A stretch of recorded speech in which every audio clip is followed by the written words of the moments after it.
BJP ಏಕಾಂಗಿಯಾಗಿ ಪ್ರತಿಭಟನೆಗೆ ಇಳಿದಿದೆ. ಜೆಡಿಎಸ್ ಅಸಮಾಧಾನ.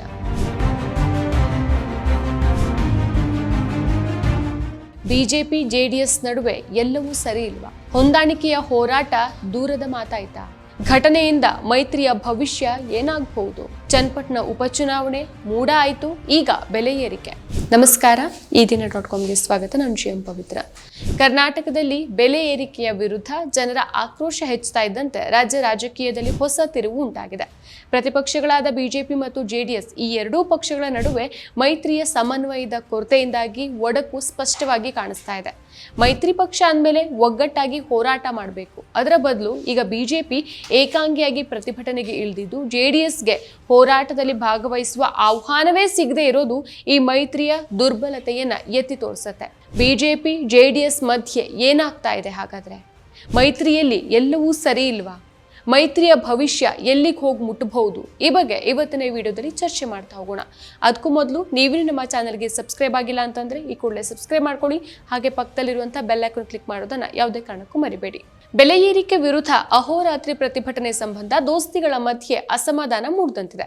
ಬಿಜೆಪಿಯ ಏಕಾಂಗಿ ಹೋರಾಟಕ್ಕೆ ಜೆಡಿಎಸ್ ಶಾಸಕಾಂಗ ಪಕ್ಷದ ನಾಯಕ ಸುರೇಶ್ ಬಾಬು ಅಸಮಾಧಾನವನ್ನು ವ್ಯಕ್ತಪಡಿಸಿದ್ದಾರೆ. ಈ ಕಡೆ ರಾಜ್ಯ ಬಿಜೆಪಿ ನಾಯಕರು ಗೊಂದಲ ಇದ್ರೆ ಬಗೆಹರಿಸ್ತೇವೆ ಅಂತ ಸಮಜಾಯಿಷಿ ಕೊಟ್ಟಿದ್ದಾರೆ. ಬೆಲೆ ಏರಿಕೆಯನ್ನು ಖಂಡಿಸಿ ರಾಜ್ಯ ಬಿಜೆಪಿ ನಾಯಕರು ರಾಜ್ಯ ಸರ್ಕಾರದ ವಿರುದ್ಧ ಫ್ರೀಡಂ ಪಾರ್ಕ್ನಲ್ಲಿ ಅಹೋರಾತ್ರಿ ಧರಣಿಯನ್ನ ನಡೆಸ್ತಾ ಇದ್ದಾರೆ. ಆದ್ರೆ ಬಿಜೆಪಿಯ ಏಕಾಂಗಿ ಹೋರಾಟಕ್ಕೆ ಜೆಡಿಎಸ್ ನಾಯಕ ಸುರೇಶ್ ಬಾಬು ಆಕ್ಷೇಪವನ್ನು ವ್ಯಕ್ತಪಡಿಸಿದ್ದಾರೆ. ಬಿಜೆಪಿ ಅಹೋರಾತ್ರಿ ಧರಣಿ ಮಾಡ್ತಾ ಇದೆ, ಆದ್ರೆ ನಮ್ಮನ್ನ ಕರೆದಿಲ್ಲ. ಮೂಡಾ ಪಾದಯಾತ್ರೆಯಲ್ಲೂ ಹೀಗೆ ಆಗಿತ್ತು, ಈಗಲೂ ಹೀಗೆ ಆಗಿದೆ. ಒಟ್ಟಾಗಿ ನಾವು ಹೋರಾಟ ಮಾಡಬೇಕು, ರಾಜ್ಯದಲ್ಲಿ ಸಮನ್ವಯ ಸಾಧಿಸೋಕೆ ಒಂದು ಸಮಿತಿಯನ್ನು ರಚಿಸಬೇಕು ಅಂತ ಆಗ್ರಹಿಸಿದ್ದಾರೆ. ಮೊದಲಿಂದಾನು ನಾವು ಸಮನ್ವಯ ಸಮಿತಿ ಅಂತಾನೆ ಹೇಳ್ತಾ ಇದ್ದೇವೆ. ನಾವು ಒಗ್ಗಟ್ಟಾಗಿ ಹೋರಾಟ ಮಾಡಿದ್ರೆ ಸರ್ಕಾರಕ್ಕೆ ಭಯ ಇರುತ್ತೆ. ಸೊ ನಮ್ಮ ಪಕ್ಷಕ್ಕೆ ಬಿಜೆಪಿ ಹೋರಾಟದ ಬಗ್ಗೆ ಯಾವುದೇ ಮಾಹಿತಿ ಕೊಟ್ಟಿಲ್ಲ. ದೇವೇಗೌಡ, ಕುಮಾರಸ್ವಾಮಿ ಅವರಿಗೂ ಹೇಳ್ದೇನೆ ಯಾರಿಗೂ ಕೇಳಲಿಲ್ಲ. ಸೊ ಇದು ಸರಿಯಾದ ಬೆಳವಣಿಗೆ ಅಲ್ಲ.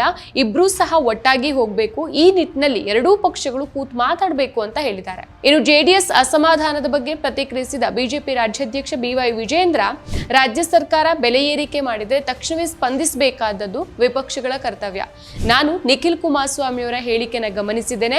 ನಾವು ಸಹ ರಾಜ್ಯ ಸರ್ಕಾರದ ಮೇಲೆ ಬೆಲೆ ಏರಿಕೆ ವಿರುದ್ಧ ಪ್ರತಿಭಟನೆ ಮಾಡೋದಾಗಿ ಹೇಳಿದ್ದಾರೆ. ಇತ್ತೀಚೆಗೆ ಗ್ರೇಟರ್ ಬೆಂಗಳೂರು ವಿಚಾರದಲ್ಲಿ ಜೆಡಿಎಸ್ ಪ್ರತ್ಯೇಕ ಹೋರಾಟ ಮಾಡಿತ್ತು. ಸಣ್ಣ ಪುಟ್ಟ ಗೊಂದಲ ಇದ್ರೆ ಮಾತಾಡಿ ಬಗೆಹರಿಸಿಕೊಳ್ತೇವೆ. ಸಮನ್ವಯ ಸಮಿತಿ ಮಾಡೋದು ಒಳ್ಳೆಯದೇ, ನಾವು ಸಹ ಚರ್ಚೆ ಮಾಡ್ತೇವೆ ಅಂತ ಹೇಳಿದ್ದಾರೆ. ಇನ್ನು ಜೆಡಿಎಸ್ ಶಾಸಕಾಂಗ ಪಕ್ಷದ ನಾಯಕ ಸುರೇಶ್ ಬಾಬು ಆರೋಪಕ್ಕೆ ಸ್ಪಷ್ಟನೆ ನೀಡಿದ ವಿಪಕ್ಷ ನಾಯಕ ಆರ್ ಅಶೋಕ್, ನಮ್ಮ ಹೋರಾಟ ನಾವು ಮಾಡೋದು, ಅವ್ರ ಹೋರಾಟ ಅವ್ರು ಮಾಡ್ತಾರೆ. ಆದ್ರೆ ವಿಧಾನಸಭೆಯ ಚುನಾವಣೆ ವೇಳೆ ಹೊಂದಾಣಿಕೆಯ ಹೋರಾಟ ನಡೆಯುತ್ತೆ.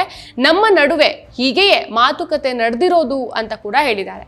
ಬಿಜೆಪಿ ಮತ್ತು ಜೆಡಿಎಸ್ ಮೈತ್ರಿ ಲೋಕಸಭಾ ಚುನಾವಣೆಯಲ್ಲಿ ರೂಪುಗೊಂಡಿದ್ದು, ಆದರೆ ಈ ಸಹಬಾಳ್ವೆಯಲ್ಲಿ ಸಂಪೂರ್ಣ ಒಗ್ಗಟ್ಟು ಇನ್ನೂ ಸಾಧ್ಯ ಆಗಿಲ್ಲ ಅನ್ನೋದು ಸ್ಪಷ್ಟ ಆಗತ್ತೆ. ಬಿಜೆಪಿಯ ಏಕಪಕ್ಷೀಯ ನಿರ್ಧಾರ ಜೆಡಿಎಸ್ಗೆ ತನ್ನ ಪ್ರಾಮುಖ್ಯತೆ ಕಡಿಮೆ ಆಗ್ತಾ ಇದೆ ಅನ್ನೋ ಭಾವನೆಯನ್ನ ಮೂಡಿಸಿದೆ. ಜೆಡಿಎಸ್ ಯುವ ಘಟಕದ ಅಧ್ಯಕ್ಷ ನಿಖಿಲ್ ಕುಮಾರಸ್ವಾಮಿ ಕೂಡ ತಮ್ಮ ಪಕ್ಷ ಬೆಲೆ ಏರಿಕೆ ವಿರುದ್ಧ ಪ್ರತ್ಯೇಕವಾಗಿ ಉಗ್ರ ಹೋರಾಟ ಮಾಡೋದಾಗಿ ಘೋಷಿಸಿದ್ದಾರೆ. ಇದು ಮೈತ್ರಿಯ ಒಡಕನ್ನ ಇನ್ನಷ್ಟು ಗಾಢ ಮಾಡುತ್ತೆ. ಜೆಡಿಎಸ್ ಹಾಗೂ ಬಿಜೆಪಿ ನಡುವೆ ಏನೂ ಸರಿ ಇಲ್ಲ ಅನ್ನೋ ಟೀಕೆ ಎದ್ದಿದೆ. ಜೆಡಿಎಸ್ಗೆ ತನ್ನ ಗ್ರಾಮೀಣ ಬೆಂಬಲವನ್ನು ಉಳಿಸ್ಕೊಳ್ಳೋ ಒತ್ತಡ ಇದೆ.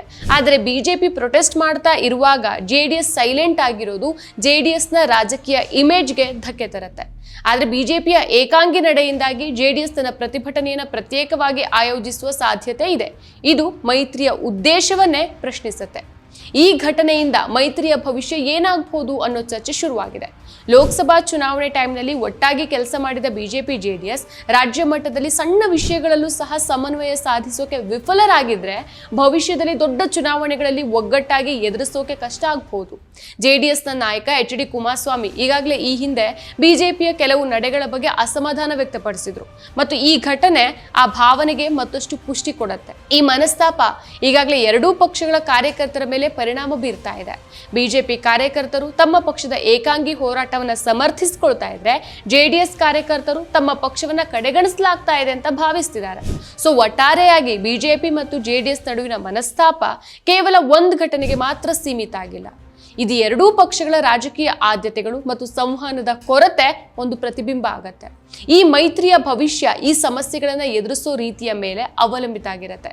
ಒಗ್ಗಟ್ಟಿನಲ್ಲಿ ಹಾದಿಯನ್ನ ಕಂಡುಕೊಳ್ಳದೆ ಇದ್ರೆ ಈ ಒಡಂಬಡಿಕೆ ಕೇವಲ ಚುನಾವಣಾ ತಂತ್ರವಾಗಿ ಉಳಿಯೋ ಸಾಧ್ಯತೆ ಮಾತ್ರ ಇರುತ್ತೆ.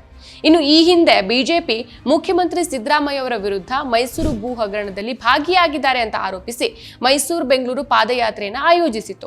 ಆದ್ರೆ ಆ ಪಾದಯಾತ್ರೆಯಲ್ಲಿ ಜೆಡಿಎಸ್ಗೆ ಸಮಾಲೋಚನೆ ಮಾಡದೇ ಇರೋದು ಸಹ ಮೊದಲ ಪ್ರಮುಖ ಒಡಕಿಗೆ ಕಾರಣ ಆಗಿತ್ತು.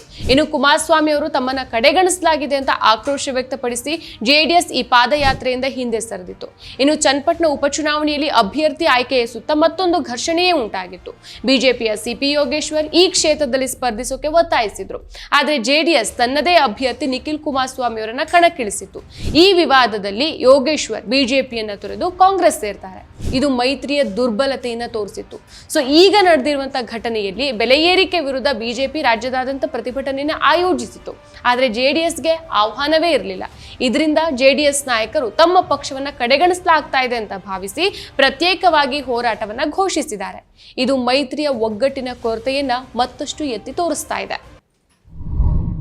ಮತ್ತಷ್ಟು ವಿಶೇಷ ವಿಡಿಯೋಗಳನ್ನು ನೋಡಲು ಮತ್ತು ಹೊಸ ವಿಡಿಯೋಗಳ ಬಗ್ಗೆ ತಿಳಿಯಲು ಈ ದಿನ .com ಯೂಟ್ಯೂಬ್ ಚಾನೆಲ್ ಸಬ್ಸ್ಕ್ರೈಬ್ ಮಾಡಿ ಮತ್ತು ಬೆಲ್ ಐಕಾನ್ ಕ್ಲಿಕ್ ಮಾಡಿ.